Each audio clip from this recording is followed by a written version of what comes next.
भगवान सब देखता है।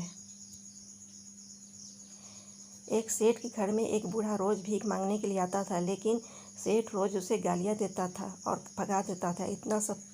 इतना कुछ हो जाने के बावजूद भी उसके मुंह से सिर्फ यही निकलता था, भगवान तुम्हारे पापों को माफ़ करे। एक दिन सेठ बहुत परेशान था, क्योंकि उसे व्यापार में बहुत नुकसान हो गया था कि तभी उसके दरवाजे पर वही भिखारी आ गया। उसे बहुत गुस्सा आया और उसने गुस्से में अपना आपा खोते हुए भिखारी को पत्थर दे मारा। भिखारी के सर से खून बहने लगा। फिर दर्द से कराहते हुए भिखारी ने इतना ही कहा, भगवान तुम्हारे पापों को माफ़ कर दे, और वह वहाँ से चला गया। सेठ सोच में पड़ गया कि भिखारी को मैंने पत्थर मारा, फिर भी उसने मेरे लिए प्रार्थना की। सेठ अब भिखारी को बारे में जानना चाहता था कि वह भीतर से इतना शांत कैसे है, और इतना हो जाने के बाद भी कोई किसी को कैसे दुआएं दे सकता है। सेठ ने भिखारी का पीछा करना शुरू कर दिया।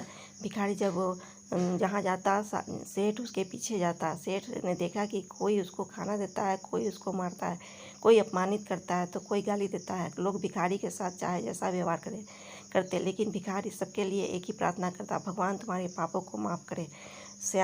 शाम हो गई। भिखारी अपने घर जाने लगा, लेकिन सेठ अब भी उसका पीछा कर रहा था। एक टूटे सी झोपड़ी के अंदर भिखारी गया, जहाँ एक पुरानी टूटी सी चारपाई पर उसकी बूढ़ी पत्नी उसका इंतजार कर रही थी। भिखारी के कटोरे में एक बासी रोटी थी। उसने रोटी को देखकर पूछा कि आज बस इतना ही मिला है, और आपके सर पे एक खून का क्यों बढ़ रहा है? बूढ़ा भिखारी बोला, आज बस इतना ही मिला है, किसी ने कुछ नहीं दिया है, सब ने गालियाँ दी है और एक ने पत्थर भी फेंका है, इसलिए मेरे सर पे चोट लग गई है। एक गहरी सांस लेकर बूढ़ा भिखारी फिर से बोला, यह हमारे ही पापों का फल है। कुछ साल पहले जब हमारे पास सब कुछ था, तब हम किसी के भी मदद नहीं करते थे। हम भी दूसरों को गालियाँ देते थे। क्या कुछ नहीं था हमारे पास हर चीज़ ज़रूरत से ज़्यादा थी, लेकिन हमने कभी दान नहीं किया। और उससे भी बुरा हमने कभी अंधे भिखारी के साथ किया, जो हमारे द्वार पर भीख मांगने आया करता था।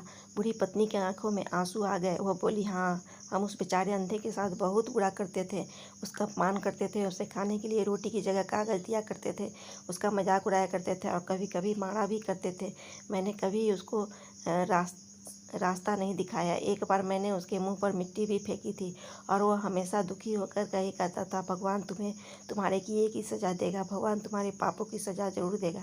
उसका श्राप सच हुआ और हम सब दुख भरी जिंदगी में आ गए। भिखारी बोला, हाँ, उसका श्राप सच हुआ, इसलिए मैं किसी को बद्दुआ नहीं देता हूँ, चाहे कोई मेरे साथ कैसा भी बर्ताव करे, मैं हमेशा उसके साथ प्रार्थना ही करता हूँ। मैं नहीं चाहता कि कोई भी हमारी जैसी ज़िंदगी का अनुभव करे, किसी को भी हमारे जैसा दुखों का सामना करना पड़े। सेठ वहीं पर छुपकर यह सारी बातें सुन रहा था।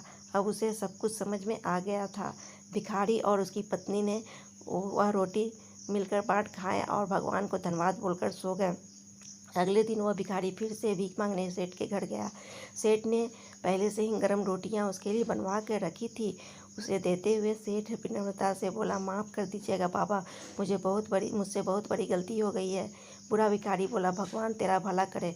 इतना कहकर वह आगे निकल गया। दोस्तों, इस कहानी से हमें यही सीखना चाहिए कि आदमी चाहे किसी का बुरा करे या भला करे, लेकिन भगवान सिर्फ कर्म के हिसाब से ही उसको फल देता है। क्या हुआ अगर भगवान नहीं दिखता है? लेकिन वो यह बात बिल्कुल सच है कि उसके खाते में सब का हिसाब बहुत पक्का होता है। इसलिए जब किसी के लिए भी कुछ करो तो अच्छा करो।